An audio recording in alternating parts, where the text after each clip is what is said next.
Salve turma, seja muito bem-vindo, seja muito bem-vinda. Eu sou o Leandro Tortosa, CEA Ambima e coordenador do curso de administração da UCDB. E esse é o nosso panorama da semana em mercado de capitais. Nesse encontro de hoje, eu quero fazer uma explicação rápida aqui sobre alguns problemas da economia que nós estamos vivendo e entender isso do ponto de vista do mercado de capitais, do ponto de vista das finanças e como o investidor vê o nosso país, vê as nossas finanças e decide por fazer ou não um investimento nesse momento. Então, o que acontece é o seguinte: quando nós vamos conversar sobre um relacionamento com alguém, quando nós vamos conversar sobre uma relação comercial, quando nós vamos considerar a relação entre pessoas, uma palavra-chave é a fundamental para que a gente possa compreender por que as pessoas cooperam ou até evitam cooperar umas com as outras. E a palavra-chave é confiança. Quando nós falamos do mercado financeiro, a confiança também é a palavra principal. E a confiança é feita baseada quase que exclusivamente em dados do passado e projeções para o futuro. Quer dizer, a gente não conhece as pessoas e quando nós somos levados a fazer algum tipo de negócio com elas, nós precisamos tentar, de alguma maneira, encontrar algum parâmetro para apoiar a nossa decisão em cooperar com aquela pessoa ou não. E para fazer isso, nós temos algumas alternativas. Então a gente pode analisar o histórico daquela pessoa, a gente pode conversar com outras pessoas que conhece aquela pessoa com quem a gente está querendo fazer negócios, a gente pode tentar verificar em cima de negócios anteriores que ela fez, quais foram as curtidas ou não que ela teve numa venda, por exemplo, no eBay ou em algum outro mecanismo, Mercado Livre, por exemplo, ou podemos usar um contrato.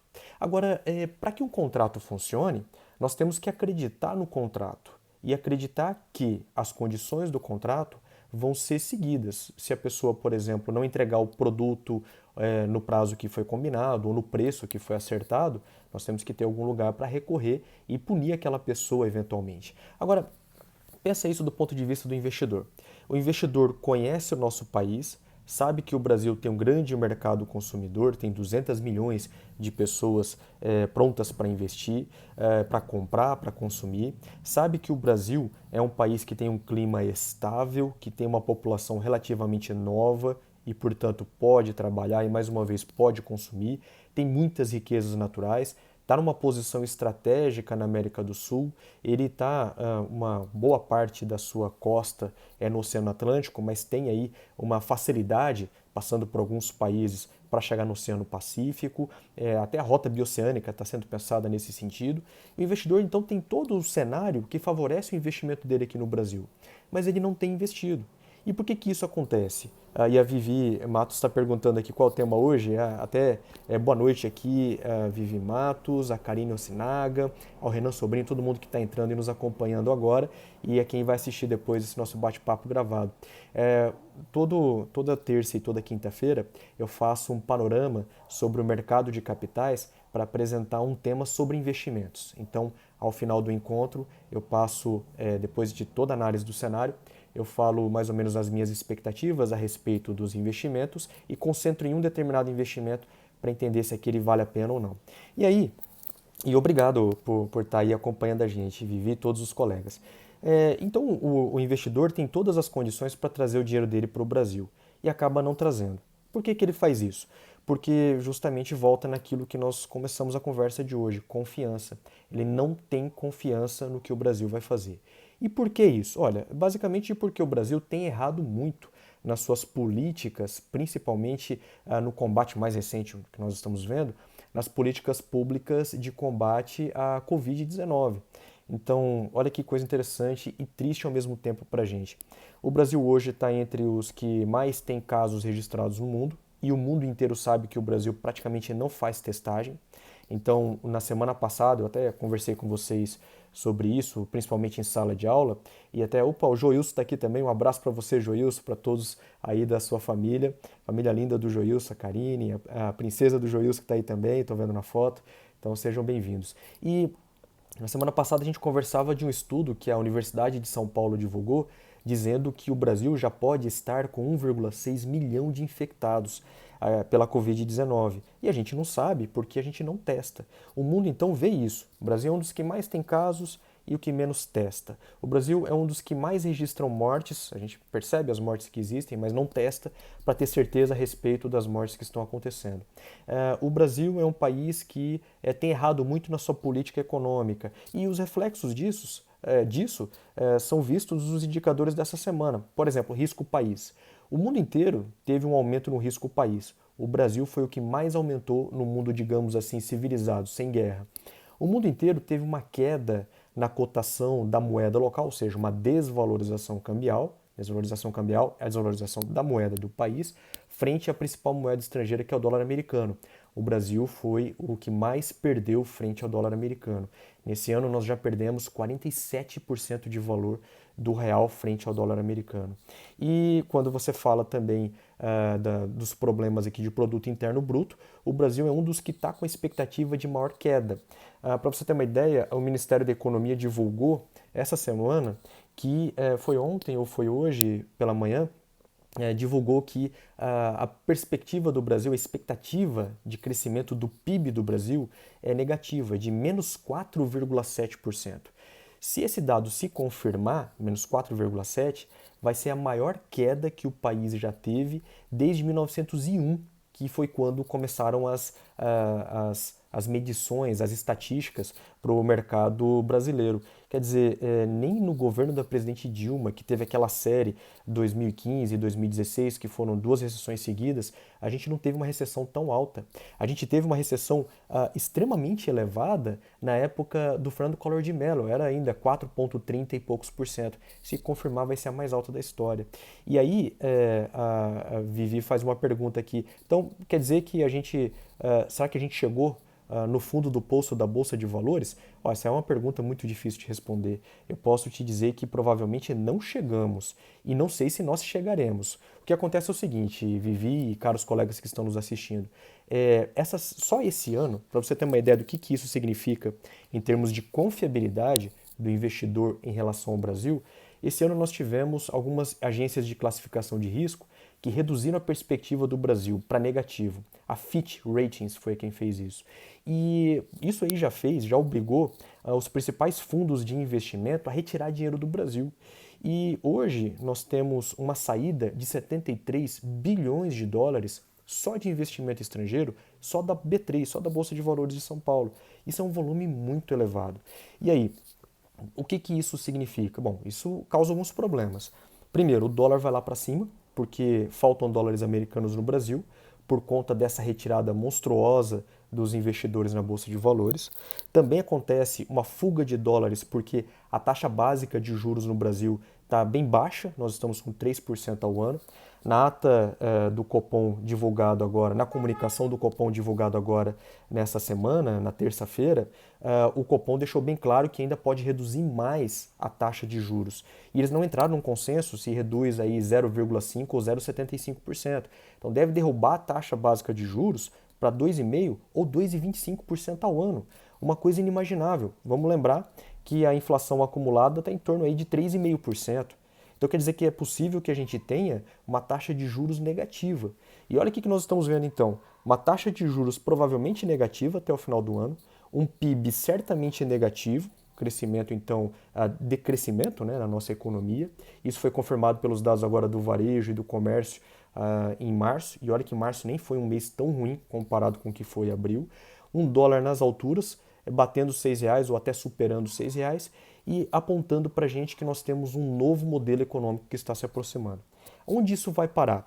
É muito difícil da gente saber, mas a gente só pode saber que a coisa pode piorar ou melhorar dependendo de um componente que no Brasil tem sido, nas últimas semanas, pior do que a dos outros países, que é o componente político. Então, independentemente de fazer uma análise política mais profunda, isso aí os meus colegas lá em ciência política vão conversar comigo depois, em sala de aula, mas é importante dizer que nós estamos com um componente muito sério do ponto de vista da política. Olha só, o gringo não quer saber sobre orientação política no Brasil. O investidor estrangeiro não quer saber quem é de direita, quem é de esquerda, não quer saber se você é seguidor do governo ou não é. Ele não está nem aí para isso. Ele quer saber simplesmente qual é a visão do país ou de outros países, de outros investidores, em relação ao Brasil. Aí olha só, entre a semana passada e essa semana, o Washington Post fez um editorial descendo a lenha no presidente Jair Bolsonaro. The Economist fez um editorial também descendo a lenha no governo brasileiro, principalmente no enfrentamento à Covid-19. A revista Lancet, que é uma revista já do meio acadêmico, também desceu a lenha na forma como o Brasil está conduzindo o tratamento público da Covid-19. Fora o que está acontecendo aqui no próprio país em relação à mídia, brigando com o presidente e tal. Resumo da história, a imagem do Brasil está péssima. Isso é refletido nos números.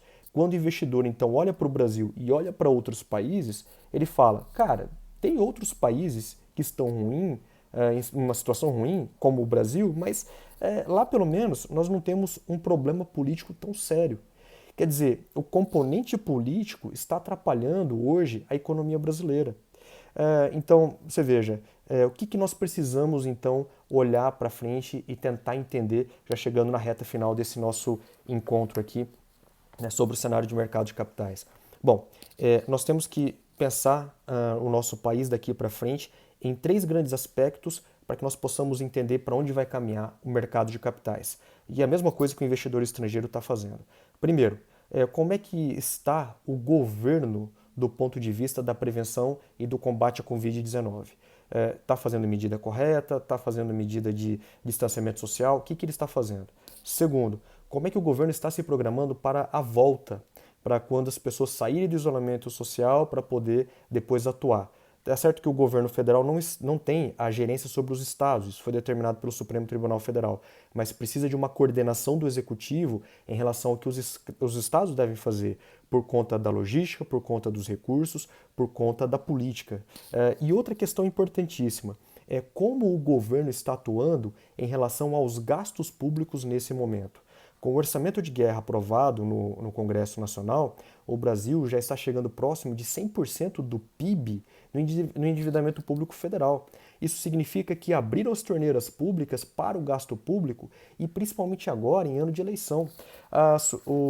Tem um site chamado Transparência Brasil que divulgou hoje os dados sobre os gastos públicos com emendas parlamentares, liberação de recursos e aí depois o empenho e o gasto público. Já foi o maior de todo o governo Jair Bolsonaro nesse mês. E isso aconteceu e vai acontecer provavelmente ainda até o final do ano, ou até outubro, por conta das eleições municipais. Então, nós estamos vendo se desenhar um cenário onde a política está se descolando da realidade, está atrapalhando os investimentos e isso impacta nas nossas decisões de investimento. Resumo da história, então, do que nós temos que pensar nesse momento em relação ao cenário. Bom, nós temos que ser conservadores, mais do que nunca. Nós temos que possuir um recurso em renda fixa, ainda que esteja pagando muito pouco, para basicamente dois motivos: para que a gente tenha reservas de emergência, para que a gente não tenha problema em relação ao emprego, em relação a contas que podem aparecer, eventuais acidentes, implicações de saúde inclusive, e por outro lado nós precisamos também ter dinheiro para aproveitar a oportunidade. E é dessas oportunidades que eu quero falar nessa reta final desse nosso encontro. Por exemplo, se você já tem acompanhado o mercado de capitais, você é aluno meu já há alguns anos, você tem visto que todo ano a gente faz aqui um pacotão de análise financeira. E nós analisamos ali franco suíço, ouro, platina, dólar americano, enfim. E você já vê pelo menos há um ano e meio que a gente tem conversado sobre os juros futuros do Brasil e a comparação com o dólar americano e com o ouro futuro. Repare que a curva está em ascendência ainda. O ouro já acumulou, o ouro sem proteção cambial, aquele que passa uma parte da oscilação cambial para o ativo, já acumulou 61% só em 2020 e 90% nos últimos 12 meses. Agora, mesmo o ouro mesmo o ouro com o hedge cambial, com a proteção cambial, já teve um acúmulo de 13% no ano e 32% nos últimos 12 meses. Então, o ouro, apesar de ser renda variável, apesar de ser bastante arriscado, ele tem retribuído ainda a confiança dos investidores. Então, se você tem algum dinheiro guardado e pode correr algum risco, você pode procurar fundo de investimento em ouro. Você acha em diversas corretoras, você acha na XP Investimentos, você acha na Orama, acha no Banco do Brasil com e sem o hedge cambial. Você pode, até o ideal seria você colocar 50% em cada um para diminuir um pouquinho esse componente de risco. Fundo cambial. Como eu estou imaginando que o Banco Central está visualizando uma nova política econômica, ele está jogando fora basicamente todo o regime de metas de inflação para tentar perseguir uma política onde você não tem limite, não tem nenhuma atuação em swap cambial, por exemplo. O Banco Central não está vendo vantagem em queimar a reserva internacional de dólar para tentar combater o dólar.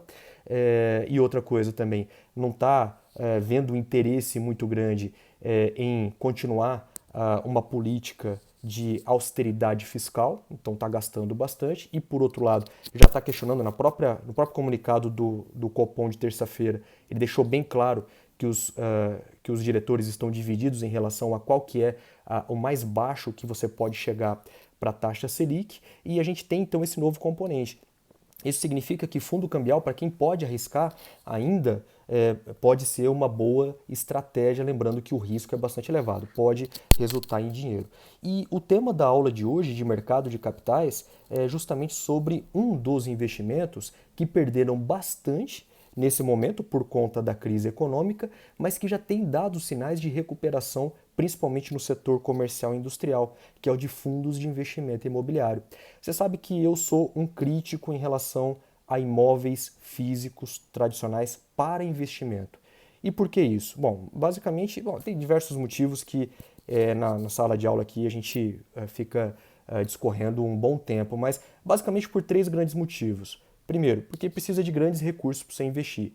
Se eu quiser montar uma sala comercial para viver de aluguel, eu vou ter que comprar um terreno, ou vou ter que comprar um local para eu poder reformar e depois tentar vender ele de aluguel. Segundo motivo, eu preciso conhecer do setor imobiliário, conhecer a fundo, e eu vou ter que conhecer então quais são as regiões mais valorizadas da minha cidade, quais são as áreas de crescimento, qual que é o planejamento de deslocamento das áreas de crescimento urbano, preciso saber padrões construtivos, etc. E terceiro, eu preciso ter um bom conhecimento também de comércio, ter tempo para me dedicar a isso, e eu não tenho expertise em nenhuma dessas áreas. Essas três atrapalham muito o pequeno investidor que quer diversificar seus investimentos. Já o fundo de investimento imobiliário não tem problema com nada disso. Você não tem problema com vacância, com administração do imóvel, com reforma de imóvel, com absolutamente nada. Você terceiriza isso a um fundo de investimento imobiliário. Eu vou dar um exemplo aqui do Banco do Brasil. O Banco do Brasil, em Brasília, por exemplo, ele tem aquele prédio lá no setor bancário sul, aquele prédio preto, bonito pra caramba, que não é dele, é da Votorantim, é um fundo de investimento imobiliário da Votorantim. Então a Votorantim é dona do prédio, constituiu um fundo de investimento imobiliário, o Banco do Brasil aluga lá por 10, não sei se é 10 ou 15 anos, paga aluguel direitinho, e pra você ter uma ideia de como é que a coisa é tão bem organizada, o Banco do Brasil sentiu necessidade de reformar todo aquele prédio, o Votorantim foi lá e reformou todo o prédio do Banco do Brasil, e hoje é um prédio extremamente moderno, extremamente funcional, com, sabe, vaga para carregar carro elétrico, um prédio sustentável e assim por diante. E isso é feito em diversos setores. Você acha em setor de hospital, em setor de comércio varejista, você encontra em shopping center, galpão comercial, enfim. Fundo de investimento imobiliário, então, hoje está sendo uma boa opção. Perdeu bastante. Tem muitos fundos de investimento que estão baratos, tem muitos que estão com renda mínima garantida para pelo menos aí 3 ou 4 anos, quer dizer que você tem um mínimo para contar com aluguel, é isento de imposto de renda para pessoa física, bom, até o limite de você ter 10% de cotas daquele fundo, mas um fundo de aí, alguns milhões de reais é difícil, o pequeno investidor ter esse valor, e a operação é bastante simples porque o mercado secundário é feito basicamente em bolsa de valores. É esse o tema que nós vamos tratar hoje na aula de mercado de capitais na UCDB. Bom, então basicamente é isso. Eu deixo agora vocês à vontade aí, nós temos mais alguns minutinhos antes de os colegas chegarem na sala de aula. Deixo vocês à vontade para fazer uma pergunta, para trocar alguma experiência e interagir aqui conosco nesse nosso bate-papo.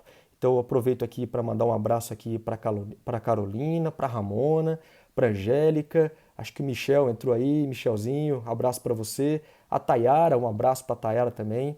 A Jaqueline Juste, um abraço para você. A Sônia está aqui também. A Ariana está aqui, um abraço também. Deixa eu ver quem mais. A Nani, tá todo mundo aqui. O Silvânio também, um abraço para você. Então, um abraço para todo mundo aqui que entrou para participar desse nosso bate-papo. Manda aí a sua pergunta para a gente enriquecer esse nosso encontro. E aí, opa, obrigado, Michel. Um abraço para você, boa aula para você daqui a pouco também. E quem tiver alguma pergunta, manda para a gente aí também. Ó, a Bruna também, um abraço aí para você, Bruna, a todos e todas. Muito bem, então, moçada, vou encerrando esse nosso bate-papo por aqui. Obrigado mais uma vez pela oportunidade. Se você tiver alguma dúvida, toda terça-feira eu estou aqui por volta das 20 horas e 50 minutos. Toda quinta-feira estou aqui por volta das 19 horas, às 18 horas e 50, todos os horários aqui de Campo Grande. E sempre que você quiser participar, é bem-vindo, é bem-vinda. Um abraço e até a próxima oportunidade.